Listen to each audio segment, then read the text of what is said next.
Straight now to the Republican Congressman Trey Gowdy. He's a chairman of the House Oversight Committee, and he also sits on the Crucial Intelligence Committee we're talking about right now, as well as the Judiciary Committee.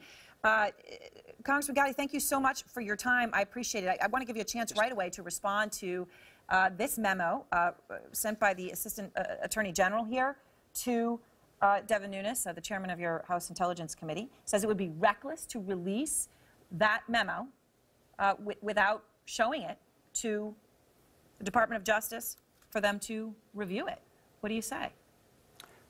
Well, Aaron, thank you for having me on. And let me say this at the outset. I have tremendous respect for the Department of Justice and the FBI. I worked in and with them for 18 of my professional years. So there's no member of Congress that holds that department in higher esteem than I do. I have concerns about what was done in the spring and the fall of 2016. And I'm not a critic of the department. I'm not someone who alleges the department is corrupt. I'm a fan of the department, and I have concerns about what they did in 2016. So I would say this to my friend Stephen Boyd. Let's lower the rhetoric. I don't care if you see the memo, but let's be clear about this, Aaron.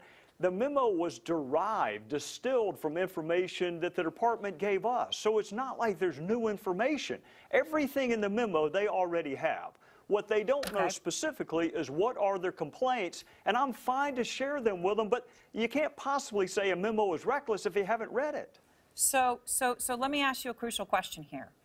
Have you seen the underlying intelligence, classified intelligence, that this memo, right, because this is a summary written by the Republican chairman, have you seen the actual intelligence that it is based on? And is it 100% consistent with the memo as you have seen it? The answer to your first question, Aaron, is yes. I may be the only member who's read it all. I went to the Department of Justice on a couple of different occasions. Jerry Nadler, Democrat, told me yesterday that he had as well. All right, that'd be two. Well, Jerry's not on Intel. Jerry's on Judiciary. More power to him. I think everybody ought to go down there and read it. It's really hard to have a conversation about what's in documents when you hadn't read those documents. Yeah. Glad Jerry did it. I've read it all. I have concerns about the process, about representations that may be made in court pleadings. I have concerns about the duty of government to provide complete, full, accurate information. You know, FBI agents and prosecutors are not advocates at this stage. We are representatives to the court. So there is an obligation to present accurate, full, complete information. And that's true in every criminal case or every counterintelligence case. They just don't get the scrutiny that this one does. Okay, they're saying, though, and then again, I just want to make the point, Stephen Boyd, the Assistant Attorney General, who signed this letter that I'm looking at right now, it says in it, among other things, but how is that consistent with your saying, how can anyone truly talk about this and the implications of it if they haven't seen the underlying information? From what I understand, nobody's advocating to release the underlying information for what is a partisan memo that's coming out of it, because it's so classified. Are you saying the underlying information that you read, the top secret information, should also be released so everyone can read the source data and then decide if they think the summary is fair or not? No, I don't. The president can declassify it. My counsel to him is don't do it. Do nothing to jeopardize sources and methods. Do nothing to jeopardize the women and men in the intelligence community. But you and I are having a conversation about it right now without divulging classified information. People do it all day, every day. It can be done. You have to do it adroitly and you have to do it carefully. But you can have a conversation. I mean, we'll do it right now. Do you think information should be vetted before it is included in a court proceeding? That would be a question I have for you. But how is that consistent with your saying, how can anyone truly talk about this and the implications of it if they haven't seen the underlying information? From what I understand, nobody's advocating to release the underlying information for what is a partisan memo that's coming out of it, because it's so classified. Are you saying the underlying information that you read, the top secret information, should also be released so everyone can read the source data and then decide if they think the summary is fair or not? No, no, I don't. The president can declassify it. My counsel to him is don't do it. Do nothing to jeopardize sources and methods. Do nothing to jeopardize the women and men in the intelligence community. But you and I are having a conversation about it right now without divulging classified information. People do it all day, every day. It can be done. You have to do it adroitly and you have to do it carefully. But you can have a conversation. I mean, we'll do it right now. Do you think information should be vetted before it is included in a court proceeding? That would be a question I have for you. If a hypothetical source is being paid by a political opponent, do you think that should be shared with a court or with a judge? See, you and I just did it, and I think the answer is yes, that should be shared with the court. And if it's not shared with the court, then you got to tell me why it wasn't important enough to do so. Chairman, I want to ask you about a couple of other things tonight. One is the other news that has been breaking over the past few hours regarding the text messages exchanged between Mr. Strzok and Ms. Page. Thousands of FBI-issued phones, we are finding out today, were affected by this technical glitch. All right, it resulted in 5 months of missing text data. And we are now told, a law enforcement official is telling CNN, about 1 in 10 FBI phones were affected. So it's not just these two. It's thousands, it's 1 in 10 phones that were affected that has this exact same data outage. Do you accept that this was a technical glitch, or do you think there's some sort of conspiracy theory here? I'm not a conspiracist, and I have no reason to impeach or undercut what the department is representing and what the FBI has represented. It puts those of us who are fans and supporters of the department and the Bureau in an awkward position. There's a 5-month gap that's really important, but I have no reason to not believe them. I hope Michael Horowitz or someone else will verify it, but I'm not a conspiracist.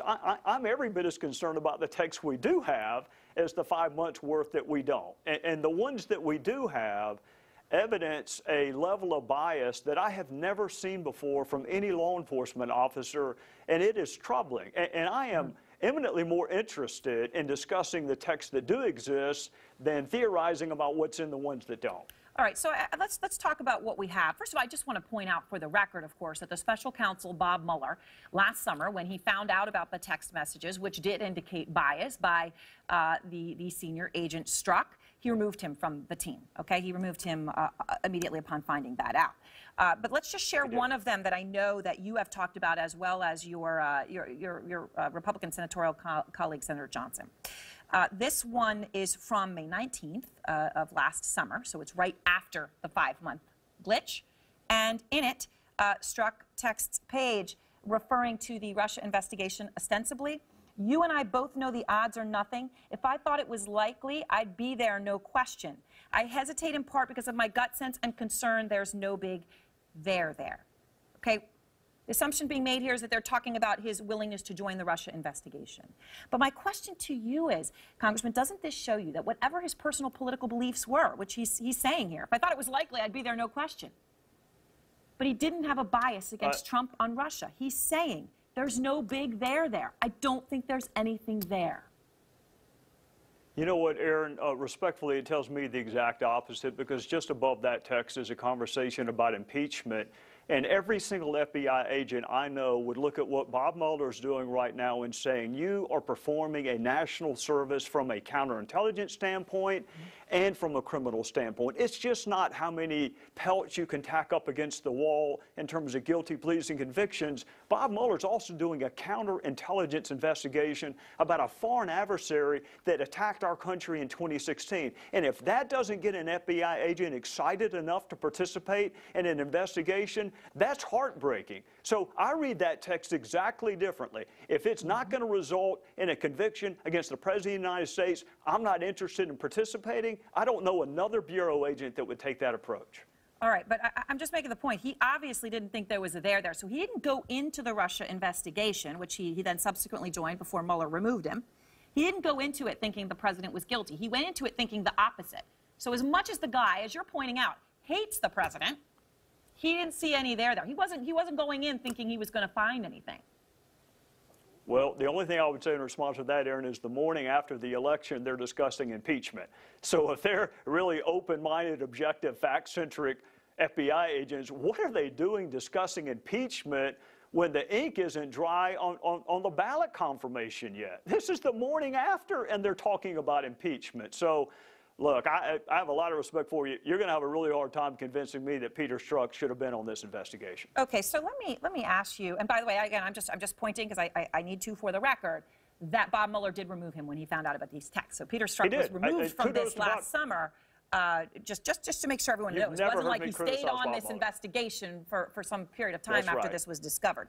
Okay, in the text messages, you've never heard me criticize Bob Mueller. Right, and you have said that you've seen the texts which exist, the ones that we know about personally.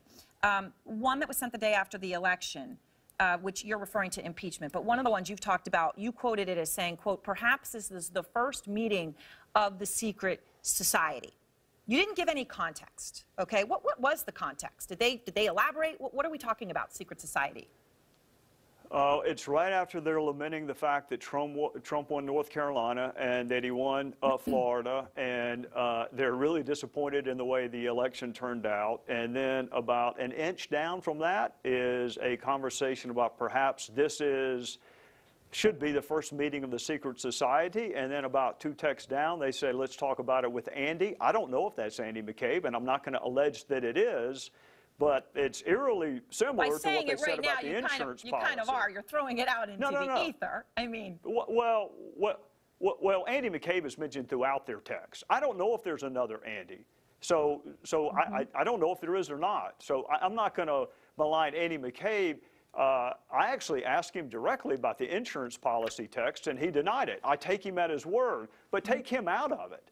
Here are 2 bureau agents talking about a secret society. I don't have a clue what they're talking about. I don't know whether one existed, but you know what, Aaron? It's not my responsibility to prove that. They're the ones who used the phrase. They're the ones that should explain it. I can't tell you what they meant. I can just tell you what they said. And they talking about a secret society right after they were talking about how depressed they were that Donald Trump won. All right, let me ask you one question before we go here, since we're out of time. This is important. The president tonight, saying he doesn't recall whether he asked Andy McCabe who he voted for. Just to put the facts out there, we have confirmed Andy McCabe did not vote in the general election, and in the primary, he voted in the Republican primary in Virginia, Chairman. But obviously the report is, which the White House did not deny today, was that the president asked Andrew McCabe, the deputy FBI director, directly in the Oval Office, who he voted for. Do you think that that is appropriate in any way, shape, or form for a president to ask that of a deputy FBI director? I don't think it's appropriate for anyone to ask that. Anytime there's a curtain involved, that tells me it's supposed to be private. There's a curtain at the voting booth I vote in. No one should ever ask anyone else who they voted for. I don't ask my wife whether she voted for me, in part because I'm not sure what the answer is, and I'm not sure I want to hear it, but it's none of my business who my kids vote for, who my wife votes for. I've never asked a cop in my entire life, well, are you a Republican or Democrat? It doesn't come up in the law enforcement context. So I hope Mr. McCabe was not asked that question, and I hope he didn't answer it because it's nobody's business. All right, thank you very much. Chairman Gowdy, I appreciate your time. Good to have you back. Yes, ma'am. Thank you.